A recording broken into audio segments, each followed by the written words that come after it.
And we're back for part 2 of our factoids vlog. We are back. So if you've stuck around and, after the first factoids want to know more about us, you're in luck. And I'm going to say this. This is not a Matrix situation where you got to watch them in order. You can watch them in any order. There's really no plot. It's just us talking about weird stuff. That's true. Well, you're just invited to our, Our nerdy music party. I like it. Whatever it is, I'm having a good time, and I hope you too. I'm having a good time. In fact, I actually did not sleep well last night at all, and I am not feeling well, but I'm feeling much better after talking to you about this funny stuff. And I think the very important thing that we can't bury the lead. At the end of our first part, we said we were about to get nerdy. Yeah, and no, literally after we stopped that, I immediately ran out to get some props that you'll be seeing very shortly to demonstrate some levels of my nerdiness. So, Zach, I think you should just jump on into it. Where do you want to start with the nerdiness? Well, before I get into my nerdiness, I am going to talk myself up like I might have been cool in high school, which I was not, but I'm going to try and make the argument that I was. So, not the fact I'm talking about, but this leather jacket I'm wearing, I got when I was 17. I've now had it for 17 years. So yeah. Leather there. Quality leather jacket. But the factoid about me that I'm trying to build up as cool is that I actually played varsity basketball as a freshman in high school, and I was a starting varsity basketball player as a sophomore through my senior year. And my senior year, I made all-district basketball. I also, in my freshman year of high school, won the district track meet in the mile. Nice. Yeah, it sounds relatively impressive. It sounds much more impressive than my high school sports career. Well, and the reason it sounds impressive is that I went to a extremely small school in New Mexico. I got to play varsity basketball as a freshman, not because I was good, but because I was breathing. And they needed somebody to fill out that roster. And I got to be a starter, not because I was good, but because I was just happened to be slightly taller than the upcoming freshmen. And I made all district, not because I was good, but because they had to pick 10 people, and there was only 4 teams in our district. So, and the year I won the mile my freshman year in high school, and then I never ran it again because I knew that there was no way that the circumstances that occurred that allowed me to win would ever be replicated. I got to the district track meet, and they called the mile. I walked up and I looked around, and there was only 2 other people running the race. And so I got to go to state if I got first or second. So I just knew don't get last. Okay. And so me and the other 2 dudes were like, well, let's not kill ourselves here. So I think we ran I got first place at the end of that with a 6-minute mile. I just was jogging behind them, and then I sprinted the last 50 yards. That's how I won. Efficiency, I think. It was really the smart mile win there. It was, until I got to the state track meet.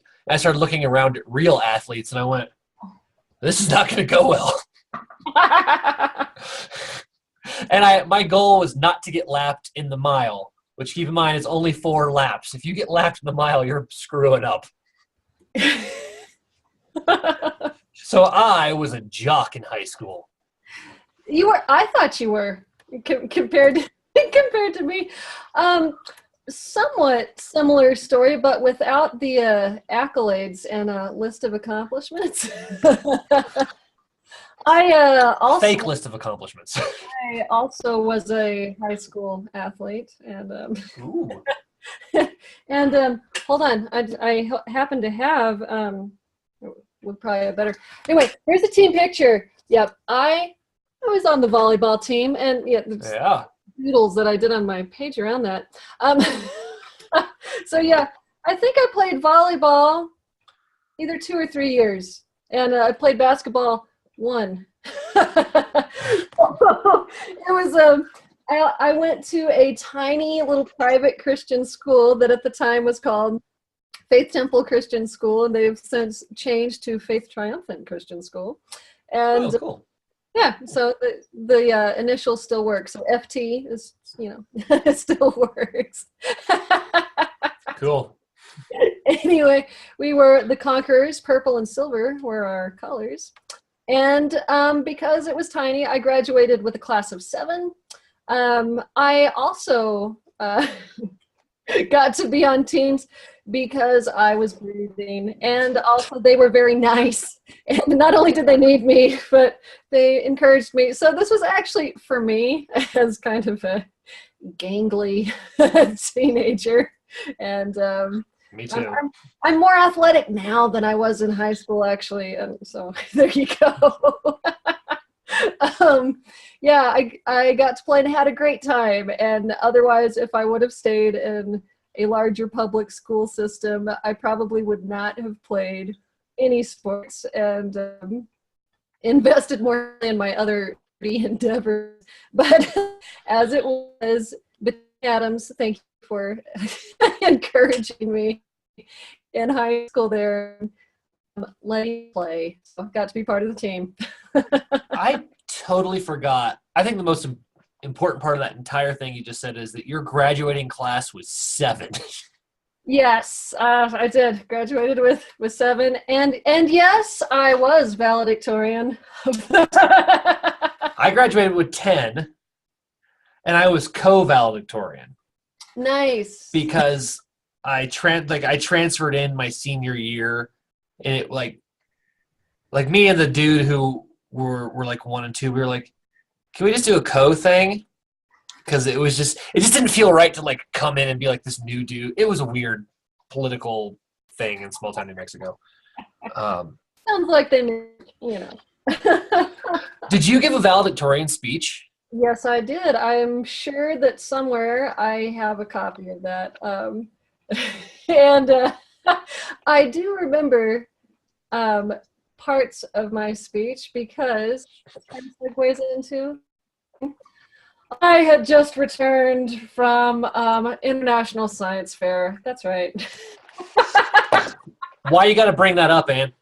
Because, Zach, it's a big part of who I am. I still have these medals.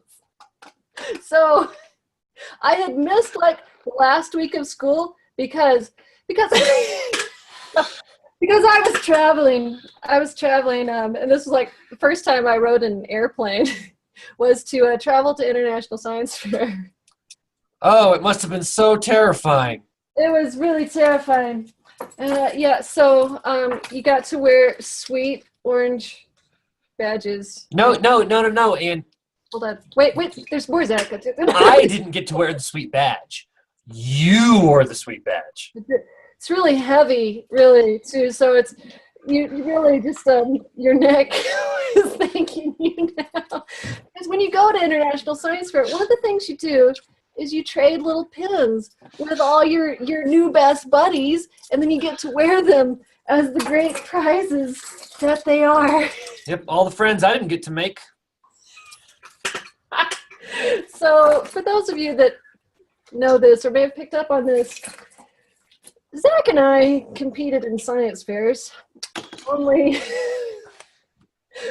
And if you, the beautiful thing too, kind of like being part of the small school and getting to play on the basketball team, if you won regional science fair, you got to go to international science fair.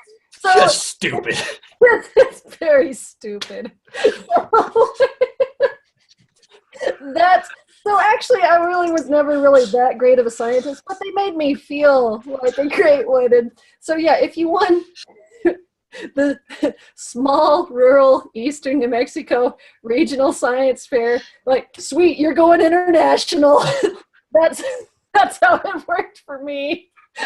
You had to win. You won But I'd give 2 to get there. I won 2, and I also won at state, not like the overall, but in my category. So that made me feel a little more legit there. You know how I know she won too? Because I got second place in two. I was gonna say, because of these two sweet medals? That's why. Your trash talk game is strong. What It's- was funny about the science fair, because we competed, and Ann and I had sort of lost touch because I had moved away, and then we show up at the science fair, and like I remember my project having like buzz about it. Like when I walked in and set up, people that I had never met were like, "You're the guy doing the dairy water thing," and I was like, I was almost like this, like in the science fair circuit for a day, like this micro celebrity. It was really weird because I remember all the judges came to my thing at once, and I answered questions for like half an hour. Nice. And then they dispersed, and I kept an eye. I was like, they didn't do that to anybody else. I was like, I win. And then I didn't. And Ann beat me. I really don't know why. But yeah, I was making soap. Yeah. But I think the thing that was interesting about you, because what I was doing is I was figuring out how to take like dairy water, which is basically water with a bunch of poop in it, and making it usable to grow crops. Is I think that the judges knew two things. One, I had a lot of help from my science teacher. I did not do that entirely on my own. And two, it's not really practical because, like, what owner of a dairy was going to build this giant tank to shoot electricity through this water, specific voltages between two types of metal? Like, it was cool in theory, but it was never going to get used. Like, You never know, Zach. Have you followed up on your research and seen what people have been doing since then? yeah, and actually I did about 10 years ago. Somebody has patented almost an identical thing to what we did, but nobody uses it because it's so expensive. Well, okay. Well, there you go. Whereas with my project, where I was looking at different qualities of homemade soaps and varying percentages of oils in them, and then I would test pH and different things like that. So it's very practical because Exceptionally. people have been making soap for a long time, and they still do. And I think too, truthfully, that was something that the judges appreciated about my project, is that I had done pretty much everything myself, you know. And, Well, since I don't think this is necessarily nerdy, but do you still make your own soap? I do from time to time. Yes, I do. I haven't recently, but I've got all the equipment to do it. And Oh, wait, are you going to share about when you turned 21, why you were excited to turn 21? So this is why I have friends, is to do things.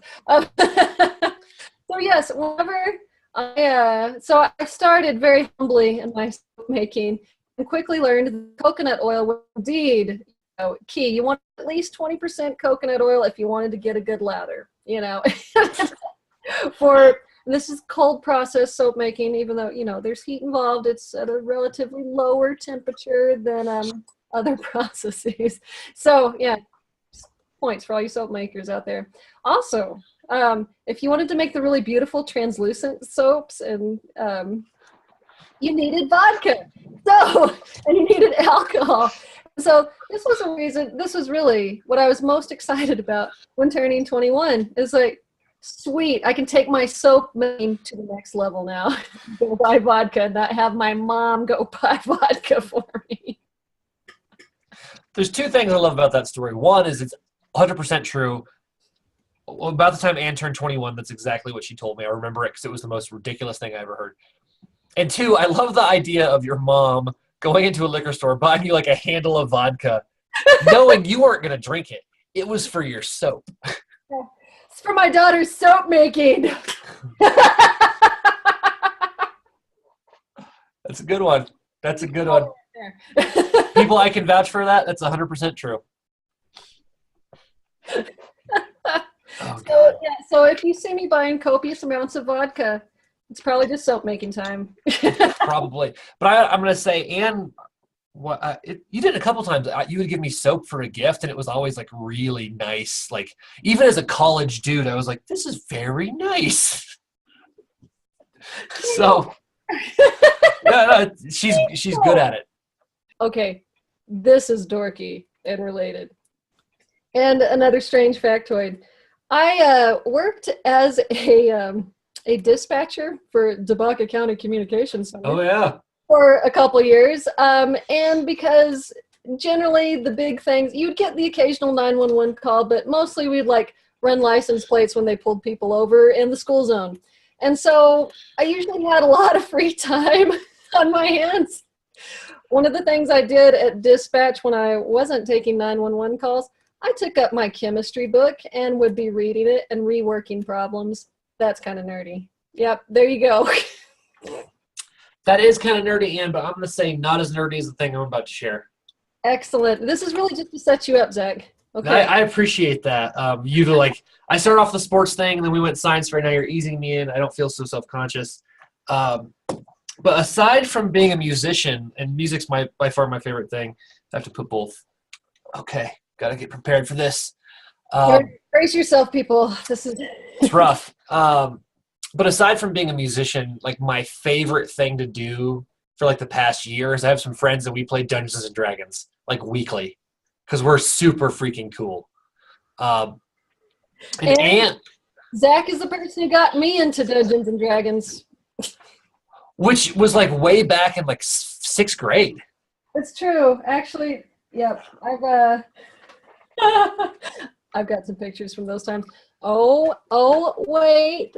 Yeah, we got those are our D20s. And I purposely, I know I got my sweet cool leather jacket on, but I also have my sweet cool D&D t-shirt. Which is cooler than, yeah, I don't have that shirt, but. Well, you know what? If you have, if you're watching this and you have some weird, funny stuff about yourself that you'd like to share, put it down in the comments. You can tweet. I think this is a great place to use Twitter. You can tweet weird stuff about yourself. Don't be too weird, but like kind of weird. But you can tweet to us. Ann is at Ann_Luna_music. I'm at Zach_Sloan. I'll put those links below. Tweet at us some of your cool stuff. I may tweet out Instagram out some of my other things as well, just because I think it's kind of fun. So yeah, so join us on other social media to get other factoids about us, and you can see if you say, "Me too." Yeah, so. And you can catch. I think is Facebook the best place for you? Ann_Luna. Definitely probably where I spend the most time at the moment. I also tweet and I'm getting hip to the Instagram thing. So yeah, but catch me at Facebook/AnnLunaMusic. Yeah. Oh, that's right. Ann Luna Music. No underscores for Facebook. Underscores for Twitter, not for Facebook. But yeah, Ann Luna Music. I'm easy to find. Yeah. Cool. Well, Ann, it was fun reliving some of our glory days. That's right. We talked about your science fair triumphs, my hair triumphs. That's true. You've always had better hair, you know? I don't know. I think your hair looks amazing today. Thank you. I just want to say that. Having a good hair day here, folks. So Yeah, and if you agree that Ann's hair looks amazing, subscribe to the channel, like the video, click the little bell thing so that you get notifications when we put up new videos.